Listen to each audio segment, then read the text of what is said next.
Thank you, Catherine. I just want to put there that a curse is an imprint on the energy field.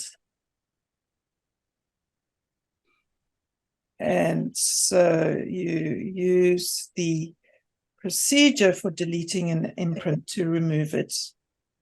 Yeah.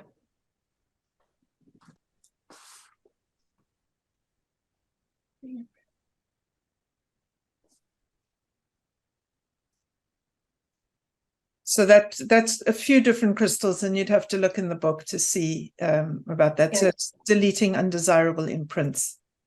There's a video on YouTube about that, and it is in the book as well. Okay. Thank you. There won't be a single crystal that will remove a curse. You will have to actually do a procedure. Unfortunately, it puts a whole pattern into the energy field. The most unfortunate thing about curses is that they follow from, it gets handed down from previous generations.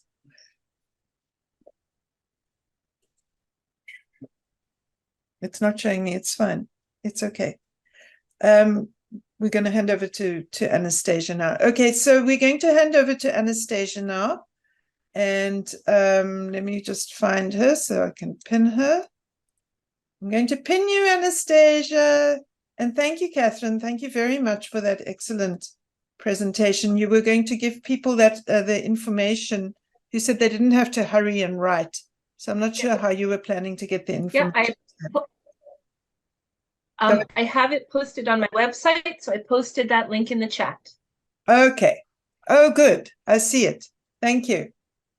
Thank you.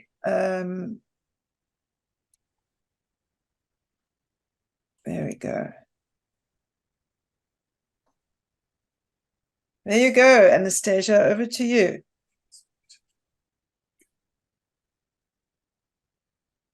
Hi, everyone. Welcome. So today we're going to be talking about crystals that won't break the bank that you can use for self-healing for support. So the first thing that you want to determine when you're just looking at crystals to use for yourself is figuring out what you need. I don't know if any of you have had this experience, but I really like crystals a lot, and I sometimes go into crystal shops where there's lots and lots of crystals and lots of energy. And I'll be so excited with all the crystals that I really like, and I want to touch them and interact with them and feel all their energy. And then I end up totally zonking out my brain, and I get really dizzy, and I get really lightheaded, and I get really dehydrated, and I have to go. And it's really easy to get so excited by all the energy from the crystals and the things that we're attracted to that sometimes we're not paying attention to what it is that we actually need in the moment.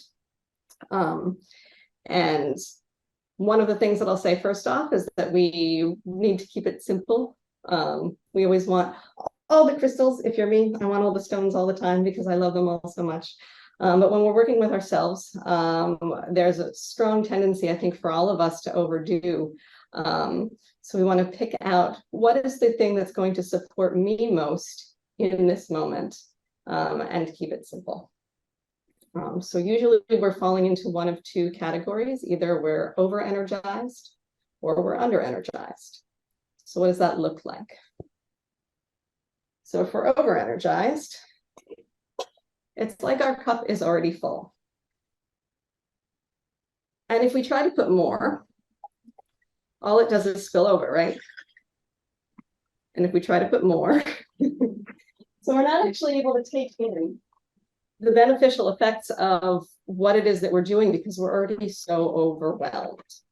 And if you think about what that means for you, like when you're full, right? When you feel like you can't even concentrate on things, and overwhelm, and just see, I'm feeling a little bit overwhelmed even just talking about this because I'm tuning into the energy of that. And it's like we don't even have the words to describe it anymore because we're so full up that nothing else is coming. In those situations, what you're going to want to do is detox and ground. and let go of some of that energy and let go of some of that stuckness. And I'll talk about the stones that are appropriate for that in a bit. The other dynamic that we also have is when we're under energized. And when we're under energized, the way that I like to think about this the most, I'm a super nerd. I don't know if anybody else has read Lord of the Rings, but the description that Bilbo uses of the ring, of feeling like he's butter scraped over too much bread, for me is the one that really resonates for what it is to be under energized. And it's like I'm so thin that I can't even take in anything. I have no resistance to what's coming in or what's coming out. And when we're under energized, it's like nothing can get through, right? So we try to put something in, and it's all just so thin that it goes right through, and we're unable to catch the energy of the crystals that we want, or the things that we want to bring into our lives. So what we want to do for ourselves in those moments is reinforce so that we can actually catch the energy that's coming in, and so that we can benefit from it.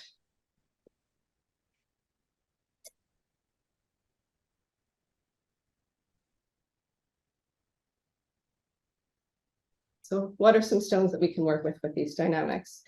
So I've got a bunch here, and I'm going to talk about all of them. And there are two ways that are my favorite ways to work with stones. The first one is actually just to make a circuit and to meditate. So we all have hand chakras. Your hand chakra is part of your heart chakra, and it's the very center of your palm. It's actually two-sided. So a really fantastic way to connect with crystals is just to bring them into that space.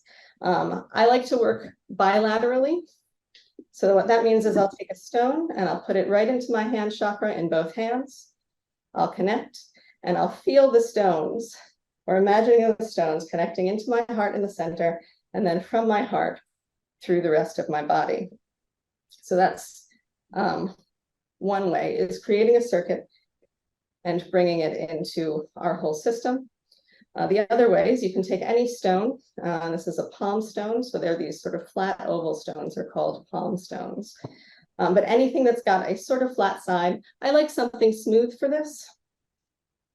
And then we can actually use it. You can use it directly on the body. So Vivian had the flashlight earlier that she was using as a demonstration. If you think of this as the flashlight, and it's going to shine light. We want the largest surface area possible, so we're getting the most from the stone. And you can bring it anywhere you want on your body that feels good. Good. So we're going to do an exercise now together for all of us to just tune in and see which dynamic are we finding more in ourselves. Are we over-energized or are we under-energized? So I'd like everybody, I think most of us are probably sitting down. So if you're sitting, I want you to find your sit bones. If you're not sure what those are, you can take your hands and sit on them and feel for 2 bumps. They are like your feet when you're sitting down. So I want you to make sure that you're actually perched on your sit bones. So when you're on the feet of your torso, it's easier to ground. If you're standing or if you're sitting and you also have your feet on the floor, I'd like you to connect to your feet on the floor as well. So you're feeling the support that you have underneath you, under your sit bones, and under your feet. And we're going to do a little bit of breathing. I'm going to use the support of my chair back, so I'm letting myself lean and be supported here. And if you'd like to, you can close your eyes. I'm going to have you take your hands and bring them onto the front of your pelvis. I like to bring my hands on and then slide down so that the pinkies are resting just on the top of my legs. And we're going to take 3 exhales here, breathing out through the mouth and breathing in through the nose, releasing any tension in our pelvis and letting it soften under our hands.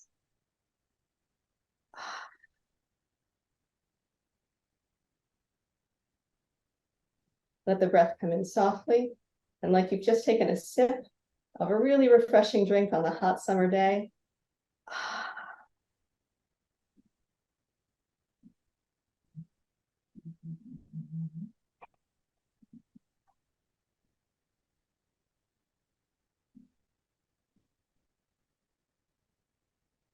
Then slide your hands up and bring them on sort of the bottom of the rib cage. Take a moment here and just feel the movement of the breath under the hands. See if you can let your hands soften into the movement of the ribs. As you let the movement of the ribs tell your hands that they can soften a little bit.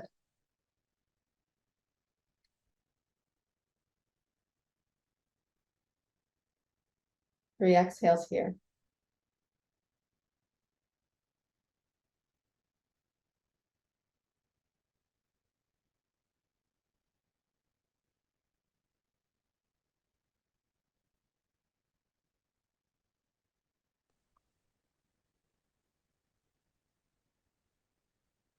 And then you're going to slide your heart up, your hands up one more time to rest on your heart.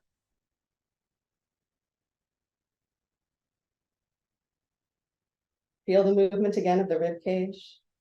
Probably feels a little bit different in this location than it did at the bottom. And let the hands go along for the ride like they're riding on the waves as the breath moves in and out.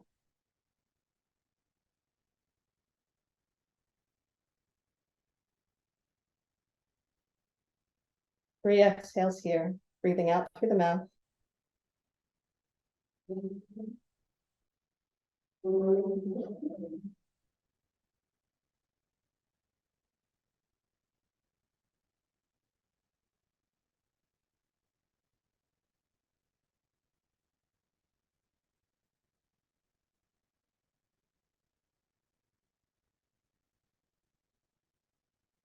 And you're going to let your hands come down and rest anywhere that's comfortable for you. And we'll take 3 more exhales. And this time I want everybody to pretend that you're a dolphin and that you could breathe out of the top of your head. And you're going to send your breath up and out as you exhale.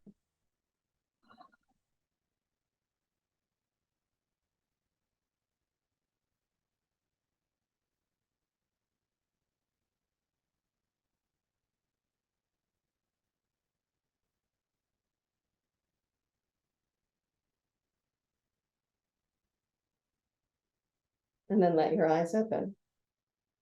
And just take a moment for yourself and ask, do I feel over-energized? Is everything too much, too busy? Or do I feel under-energized? Does everything feel too thin, too tired? And I'll give you a moment just to tune in to where you are right now.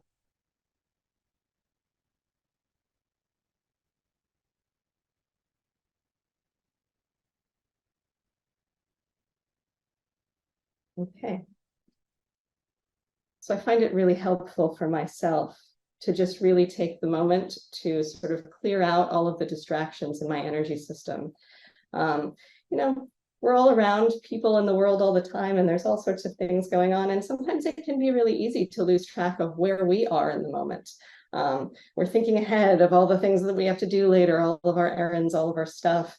We're thinking about an interaction that happened yesterday that we're not feeling great about. Or we're excited about a project that's going on and our head's going through there. Those things can be so present so much, in addition to just all of the stimulus that we get from everybody else around us in our environment, that it can be sometimes really challenging to figure out where we are right now, to figure out what we need right now. So I like to take the time to sort of consciously calm down my system. So what stones do we use for different conditions? I'm going to talk about over-energization first, and I'm going to pick up my sodalite. So these are the blue stones that I was holding before. And I have just a regular tumbled piece of sodalite, and then this is sodalite with sunstone, which is the orange bit here. Yeah. And that's my favorite stone for calming the mind. So if what you find is that the place where there's too much energy is in your brain, like it's talking and won't be quiet, then sodalite is the stone that I would use for that. And I really like to use sodalite bilaterally so that I'm getting, and I hold it until I get to the point where I can feel an even back and forth of my brainwave going slow and evenly from side to side. So sometimes when I turn into the sodalite and I connect to myself, I'll notice that Maybe my brain is just over here. Maybe it's going fast, slow, fast, slow. But I like to just sort of feel the energy dynamic that's happening in my brain. And I'll hold the sodalite for a minute or so until that settles down. So that's my favorite thing, specifically for the brain if my mind is racing. If I'm finding that my nervous system is stressed out, in general, a really great stone just for sort of stress and overall in general is rose quartz. So I've got just a rough chunk here, and then we've got a polished heart here, which you can hold now. If I only had one of these, because I don't have a pair that matches, and you want to use it in the hand, you can put it in one and bring the other on the top so that you can get that same circuit. You're just using the same stone to generate it. Or one of my favorite things to do with rose quartz is to bring it into my heart chakra when I want to settle it. So I'll take a smooth stone and just make circles right here. And do it for a minute or so until I start to feel settled.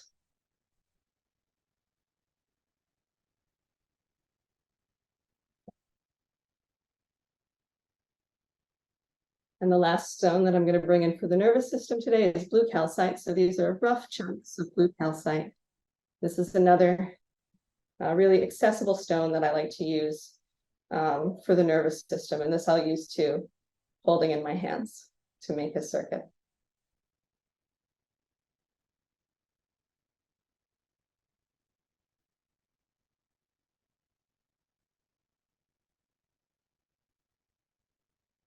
So what I'm finding is that what I really need is grounding, or that my energy is stuck. One of my favorite stones for grounding and for getting my energy flowing evenly through my whole system is garnet. So I've got 2 tumbled pieces of garnet. And because I'm looking to ground myself, if I'm going to bring in my garnet, I want to specifically connect to my feet.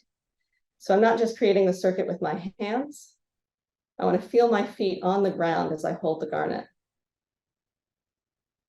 What I'm noticing that's interesting right now, I'm grounded through one of my legs and not through the other one. I've only got an energetic connection to the ground on one side. So what I'm going to do is just really tune into the feel of the other foot, the one that's not so connected on the floor. And tuning into the felt sense of the floor on my foot actually helps to send energy to that place. And then I get more balanced and more even. Okay. So if I need a detox stone, so too much energy everywhere, and again, lots of stuck and blocked energy, shungite is my absolute favorite, and these are 2, again, tiny palm stones. And shungite is one that I would use either holding, or sometimes I will bring it to the area. So if I'm, my digestive system is actually not so happy right now. So I might bring it here into my abdomen and let the shungite come through. I'm moving nice and slowly, and I'll just come across the whole area where I'm feeling a little bit stuck. Oof, right there in the middle.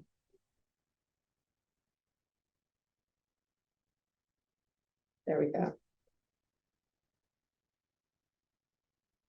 And the last stone for grounding that I have here is tourmaline.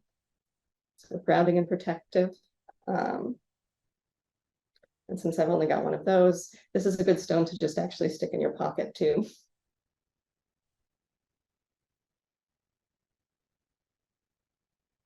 Good. All right. So those are stones to help tone down if we have too much energy, or move energy that's stuck or blocked. I'm going to talk next about stones that we would use if we're under energized, if we're feeling like we need energy, like everything is too thin. And the best stone for that is quartz. It's abundant, it's everywhere, it's really easy to find. So that's my recommendation for if you're looking for something, simple, inexpensive to find quartz. Now, a lot of quartz is sold with points. So look at this closer, right? This has got a point on it. which you can use. And if I'm using something with a point, I want the point to be going into my hand chakra, but it's not so comfortable, right? Because it's sharp. So I do prefer to get stones, if I'm using them for myself, that are rounded. My favorite stone, my favorite personal support stone right now, when I need white light, is metamorphosis quartz. So I've got a sphere here. I'll usually hold like this, but you don't need a polished piece. Unpolished pieces will work just as well. And you can hold them in the hands. Whew. Strong. They're showing off today, as they do when they're on camera. So this is just a regular quartz sphere. So the metamorphosis quartz is sort of milky, right? This is just a regular clear quartz sphere, which you can use. I didn't have any just quartz tumblestone, but I have some quartz with tourmaline, which actually will give you a little bit of the white light, and then the grounding too. The tourmaline will be amplified by the quartz. But that's a nice tumble piece, or regular quartz sphere, and you'd use it the same way. And then my last, for energization, we've got candle quartz here. So this is a piece of quartz that's got all of these sort of tiny crystals around on the bottom, and it sort of looks like a candle that's got wax dripping all over it. And I like to pair this with carnelian, and I use it to make a circuit in the hands. So in this case, I would put the point going in to the center of my palm. I'll bring the carnelian into the other side, and because this has a directed point, the energy is going to flow this way. So when I do this on my body, I feel like it's making a circle coming up through my heart into my other hand and back around. So this is my circuit when I'm working with candle quartz and carnelian. It really energizes the second chakra, right?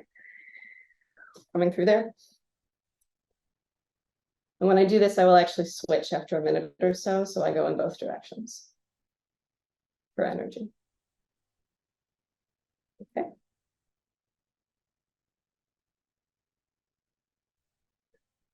Something else we can do is use crystals to bring in a particular quality. And I've just chosen two of my favorites today. Both of them actually can work for emotional support. First, we're going to talk about moonstone. And I showed, this is the only fancy stone that I brought with me today, because we were looking for stones that don't break the budget. So everything's mostly tumbled stones and fairly simple or rough stones. But here I've got two little moonstone tumbles, right? I use them in the hands. I'm in perimenopause, and so my hormones need a lot of help all of the time. And I find that work with moonstone almost every day in the evening before I go to sleep, and it helps to just balance my endocrine system, balance my hormones. It's good for emotional balance and support. It's also an anti-inflammatory stone. It's a really, really, really fantastic stone, and one of my favorites. This is another one where I'm finding that my endocrine system isn't balanced from side to side too. So I'm feeling over-energized on this side and under-energized on the other when I tune into the stones. So I would sit with them until I feel that even out. And then for emotional support, orange calcite. I'm actually not an orange person nor a heart person, but this is still one of my favorite stones because the energy is so amazing. And because it's so warm and comfortable and comforting. So this is a really fantastic emotional support stone. It's great for everyone all the time. Anyone who uses it will feel better. And because it's got this nice, again, large flat surface, you can rub it on the body, on the heart, everywhere. And just tune in to the energy of the orange calcite. And so this is bringing in a specific quality other than just white light. It's also bringing in that emotional balancing. All right. And the last thing that I'm going to talk about for stones that we're using to heal ourselves are protection. So I've got a piece of amber here. And you can use amber. And what I'm going to do, I'm realizing I'm starting above my head, but you'll see it when I come in. So I'm starting above my head and I'm just painting it in front of me. Like I'm painting myself a little bit of a shield on the edge of my energy system, right? So if I'm feeling like I'm getting too much of other people's stuff, giving myself a little bit of protection with some amber is a really nice way to go.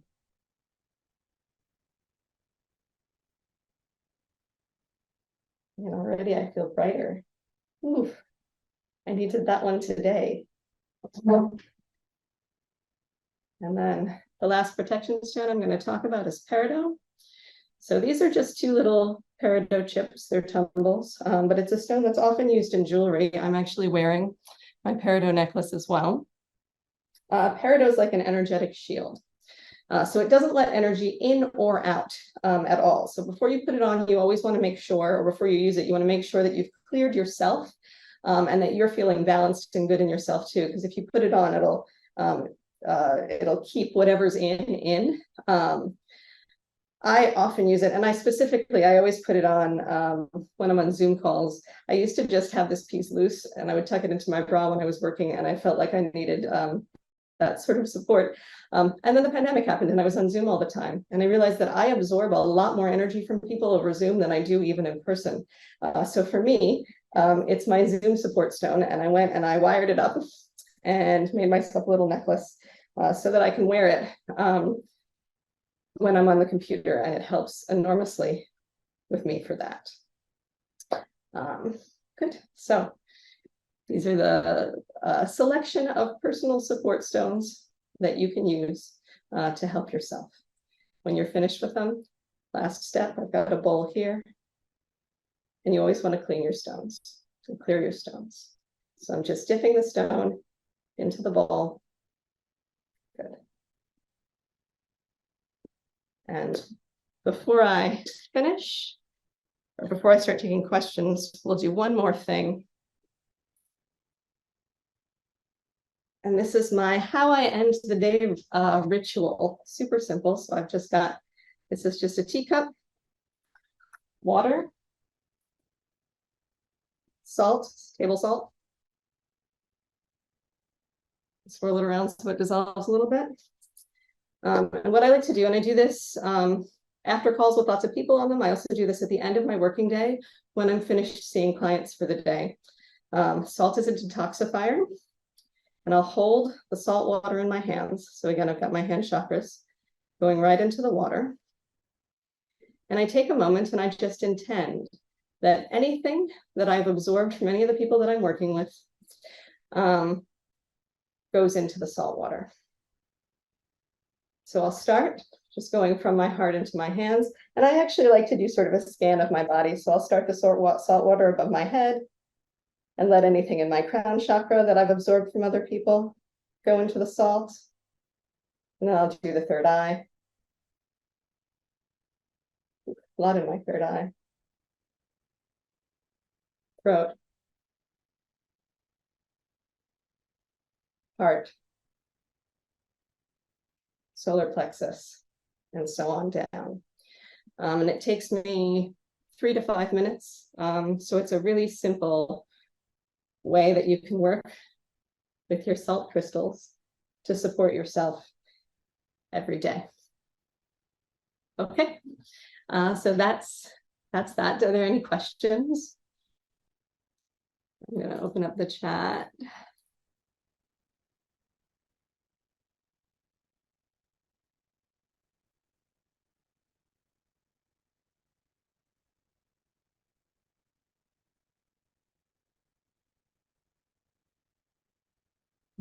I don't see any specific questions.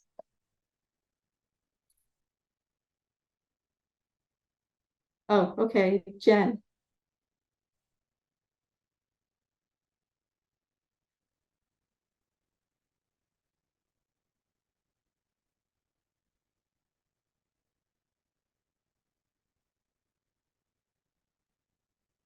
I don't clear my stone in a cup with the water. And the reason that I don't do that is that some stones are water soluble. So I use the bowl to clear all of my stones. And I make a habit of just every time I use a stone, I dip it in the bowl before I put it away on its spot in the shelf. Crystals are also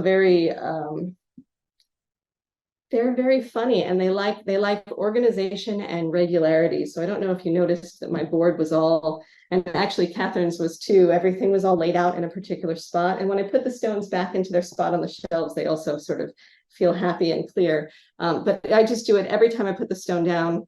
And when I'm using them as tools or when I'm using them for myself, I always just clear them before I put them away. Because then I don't have to worry about what is and is not water soluble. So this is a hapageode. Let me see if I can get closer. So I'm calling it a bowl because that's what we used to call it as a tool when we're doing crystal surgery. So the geode has all of these crystals on the inside and all the points are pointing in. So you're making this like swirl of white light in the middle. So you're dipping it. It doesn't have to physically go like into the bowl, right? This is really small and this stone wouldn't fit in it, but I'm dipping it into the area where all the energy from those stones are. And this is a white light tool. So when I bring another stone into it, it clears it.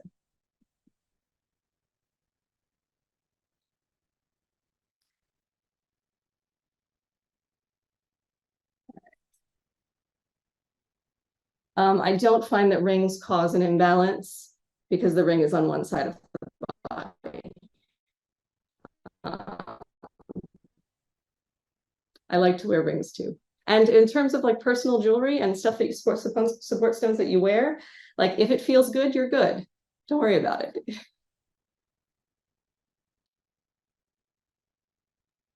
Hi, I have a question. It's September. I came late. I'm so sorry about that. I'm so disappointed. I hope there's a replay. So I am not sure what you covered 100%, but I joined about halfway through. I'm wondering if you covered selenite and selenite with bones, cartilage, spine stuff. And the other question I have is about tinnitus. I've got a couple of clients that I'm working with who have tinnitus and wondering what you guys do for that.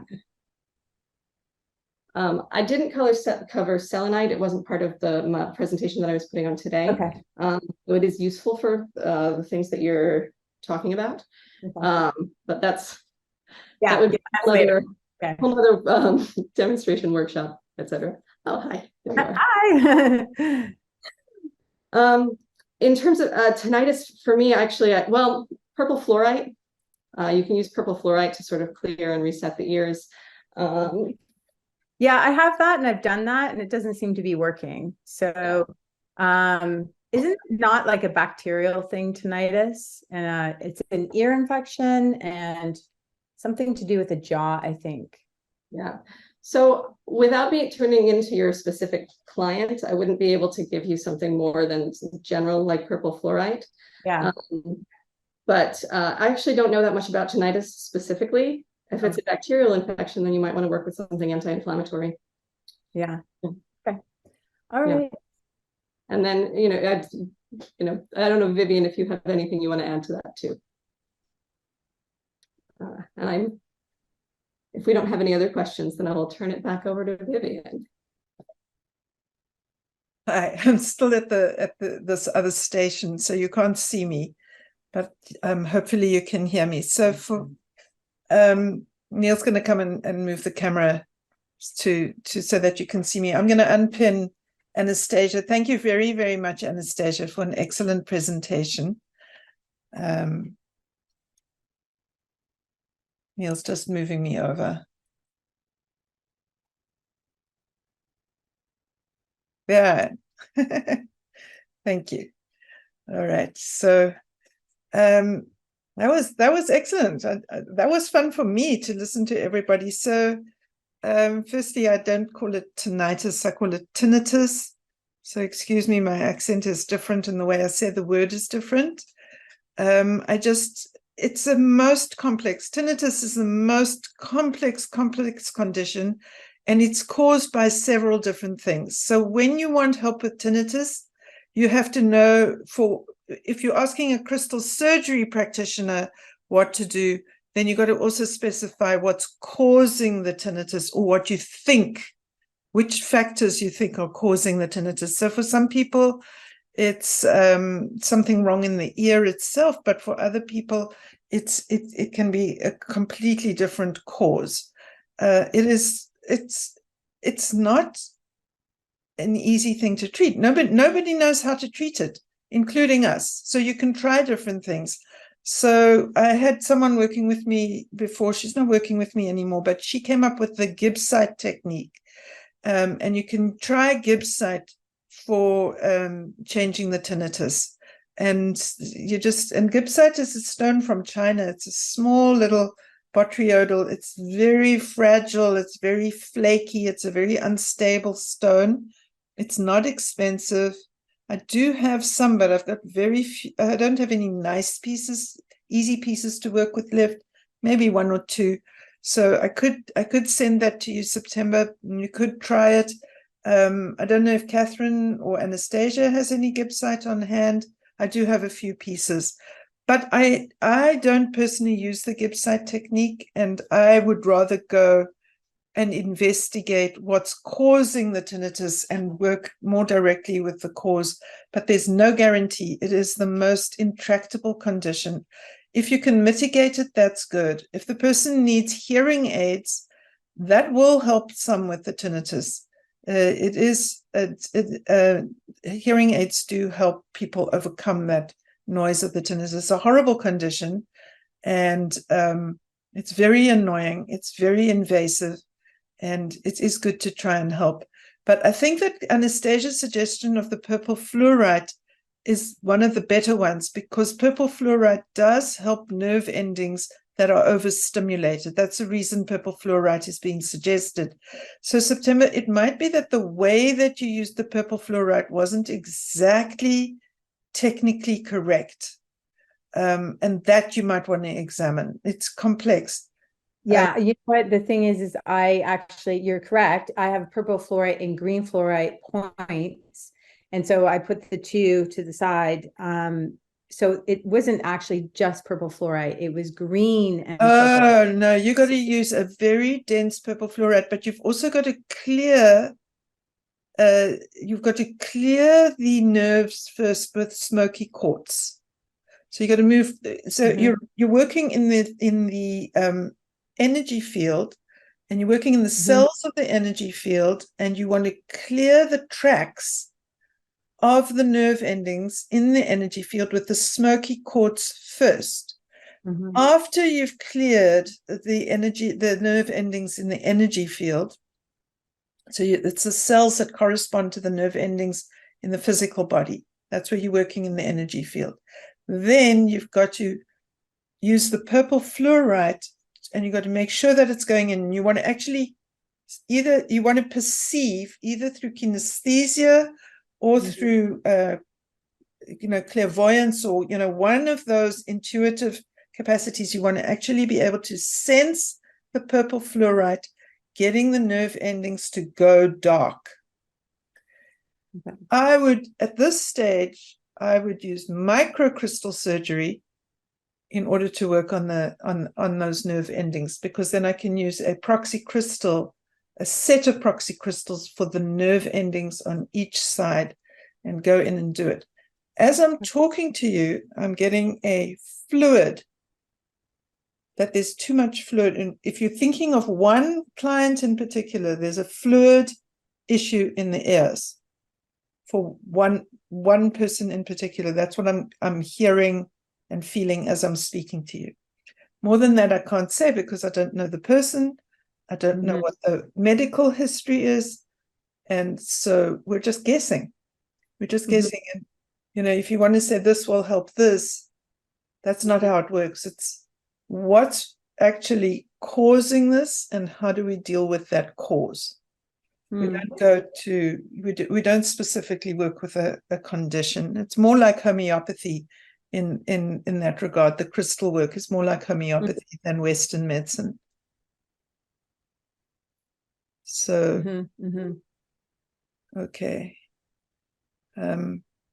It's a terrible condition, the tinnitus, and you cannot judge your success or your failure as a practitioner on whether you can or can't work on tinnitus. It's not a good, it's just not a good, it's just too difficult because no practitioners can work with tinnitus. And sometimes there's a psychological aspect and psychosomatic aspect as well. But sometimes everything's multifactorial. Everything's got multiple reasons. For all you know, it's a sensitivity to gluten or something that's causing the issues. So it doesn't matter how much you work with the crystals, you got to get the gluten out of the diet. Things like that. It's tricky. Okay. September, do you have any other questions, or did we? I do actually. So when I was just reading your book and going over all your videos, I didn't realize when I do my work with the crystals or even with the feather, you had mentioned not to go down over top of the chakras, but to go down the sides. So even when I'm kind of combing with the crystals, initially in the prep phase, I go over the central. I've always gone over the central. Yes, you should go over go over the center. You mustn't cross the midline. You mustn't take what's on one side over to the other side. You mustn't. I see. Okay. That's all I'm saying.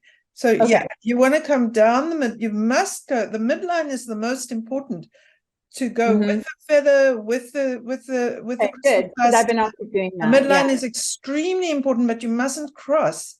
You mustn't bring something across. No, if I you don't. got something on this side, you don't want to infect the other side. Right. Yeah. I have another question for you. This is, so I was working on someone 3 days ago, and in his field, I found a lot of turbulence over in the right side, which is kind of the masculine father side. And it was so thick. It was like I was combing through like soup up in that area.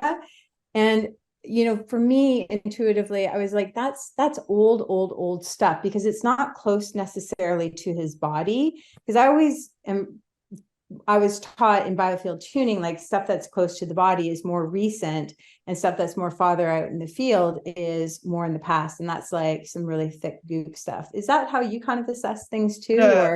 No. If it's on the outer edge, it's in the spiritual layer of the energy field. So it's more in the crown chakra. The outermost layer of the energy field corresponds to the crown chakra. So it's more to do with the mind and the spirit. And actually, one of the biggest problems that we have at this time in our society is that everybody's outermost layer of the energy field is pitted from all the trauma and that we've been suffering with the pandemic, and the whole world's gone crazy. I mean, the world has always been crazy, but it's crazier than ever. It's the last 6 years or so have been crazier than ever, and our outermost layer of our energy fields is pitted and cracked, just like as if our skin was too dry and our skin had fissures in it and everything. And so it is recent, and it is challenging for our minds and spirits. We're basically all somewhat traumatized.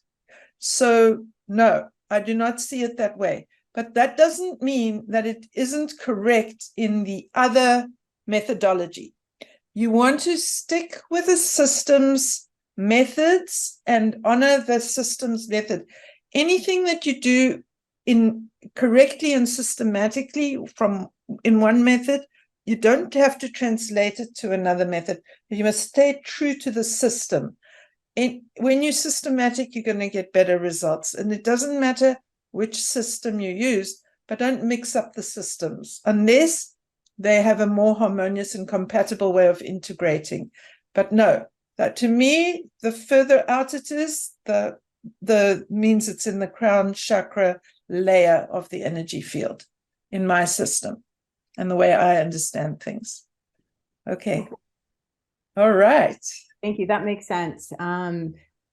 Another question, just one more question, when I was working and then on myself, we'll see if anyone else wants to ask a question. Okay.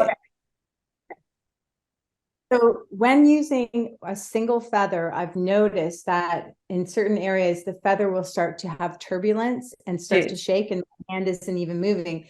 So I found that so interesting, because after doing the session with myself, it would be smooth and the feather would take off, like completely want to take flight. So is that turbulence where there's, discordant energies in some certain area, or? Absolutely correct, yes. The feather is going to pick up on the places that are bumpy, turbulent, etc. Nice description. I like turbulent because it's the way it is when you're flying in an aeroplane and the air is turbulent. Like if you look out the window, you won't see anything, but you can feel the plane bumping around and you experience it. It's the same with the energy field. You don't see anything, but you feel the feather. And that's why we use a feather, because the feather will be responsive to the air quality, as it were, that's actually showing you the turbulence in the energy field. So that's exactly correct. And I think that if you have that sensitivity and you have a feather that's picking things up that way, that's excellent. Now refine it. There's a lot of information there. You can ask, what is this turbulence? That's what I do, September, and everybody.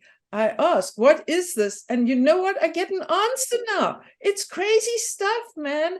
I find out what people were, and I found out that people were lying to me. Oh, you had too many drinks last night, did you? The feather says so.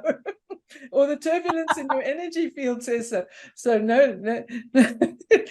One person, I told her she shouldn't have any sugar. It was disagreeing with her. And then I said, but there's a thing that looks like honey. There's a jar of something that looks like honey. She said, no, I don't have any honey. No, I don't have any sugar. I said, what's that jar I'm seeing? And she said, I have date syrup. I said, dates are the sweetest substance on earth. Dates, that's sugar too. You can't have that date syrup. She was trying to pull one over me with the date syrup. Anyway, so that's the thing. You refine it now, September. If you can pick it up, if you can feel it, then you go to the next layer. What am I getting? And you don't get the information from inside yourself. You let the person's system answer, or you let the feather answer you, or you let the energy field answer you. And in the beginning, you may not get an answer, but the answer will come if you wait and allow. Okay? It's all about waiting and allowing and not rushing the process. Very good. Does anyone else have a question? September, if you have more questions, you have to write to me, okay? Or Anastasia or Catherine. I'm so excited. Okay. Very nice to meet you here on the Zoom. Naila, is there anything you would suggest for the swelling and pain caused by rheumatoid arthritis other than the green fluorite and anti-inflammatory? Yes. The anti-inflammatory for chronic conditions is what you use for rheumatoid arthritis. Rheumatoid arthritis is a terribly severe and chronic situation, and it's different. It's an autoimmune disease, and it requires the procedure for chronic inflammation and pieces of that procedure. And I can tell you that larvicide, let me write that in the chat. It's not an easy one to spell. Larvicide.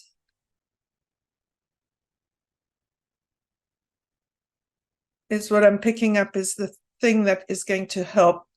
It's a Norwegian stone, and it's a feldspar, but it's unlike the other feldspars like moonstone and sunstone and labradorite are all feldspars. The chronic inflammation procedure uses feldspars primarily, all of those, and larvicide is also a feldspar, but it also works with peripheral neuropathy, and it is warming, not cooling, like the other feldspars. So I am getting, Naila, that's the one that you want to be using as well, is the larvicide. You can get it, you can get lingams, you can get palm stones, you can get wands made of larvicide.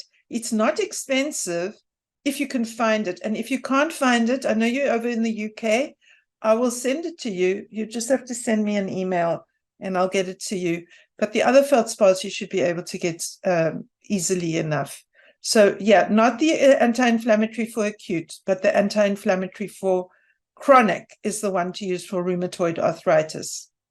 And then shungite is the best friend of all of us. If you're only ever allowed to have one healing stone, even though it's black and it's got nothing attractive about it whatsoever, shungite's the one, okay? Shungite is just excellent for autoimmune, for everything, It's because of the fullerenes. It's the very technical reason why Shungite is so superior and amazing.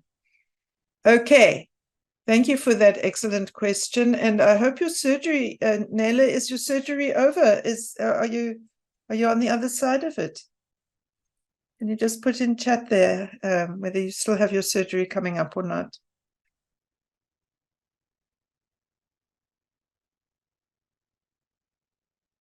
No. Okay. Not saying. All right, Nela, thanks for joining us. I know you're over in the UK. I always look to see you in the group. Anybody else with a question? I had someone write in from Australia, and she wanted to ask, she asked 2 questions, and I can only remember, no, I can't remember either question, to be honest.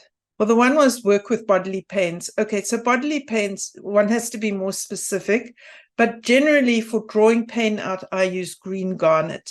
That's the most general answer I can give you, Samantha. I know you're not on the call, but you're going to watch the recording. You can work with green garnet, but you need more clarity. Okay, Nella says her husband's surgery is on the 12th. Okay, so let me know if you want any support with that, Nella. Just write to me. Here's my email address, everybody, and you put question.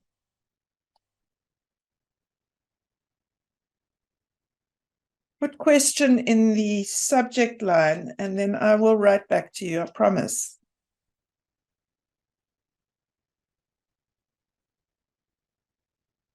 Regular shungite is fine, Melissa. Regular shungite is just excellent. Even when they powder it and then glue it back together again in a sphere or pyramid or whatever, it still works. It's just the most phenomenal stuff.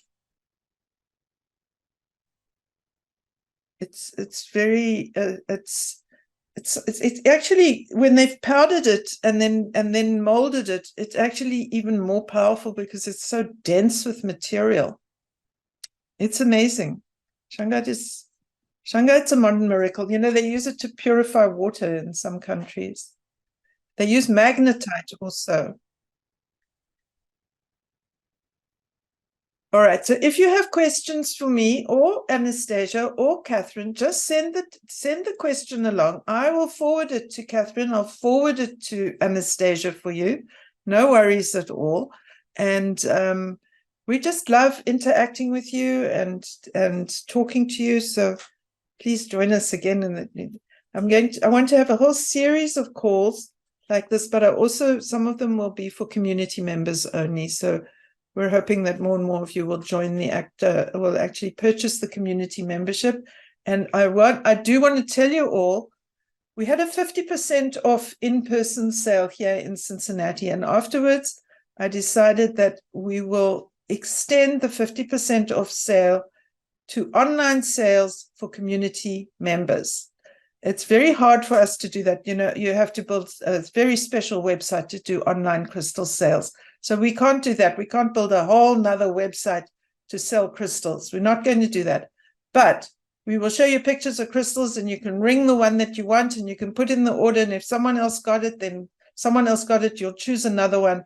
But I'm going to include the crystal community. If you have community membership, when we have sales, we will include you in those sales. That's what we're going to do from now on. It's quite a bit of work. It's quite difficult, but we're going to do it because we want to support you, and we want you to enjoy being a member of this community and get the most benefit you possibly can. All right. Thank you very much for joining us on the call today. We will post this on YouTube, of course, and there will be more calls like these. Okay. So watch in the newsletter to keep up to date with everything that's going on. Bye for now.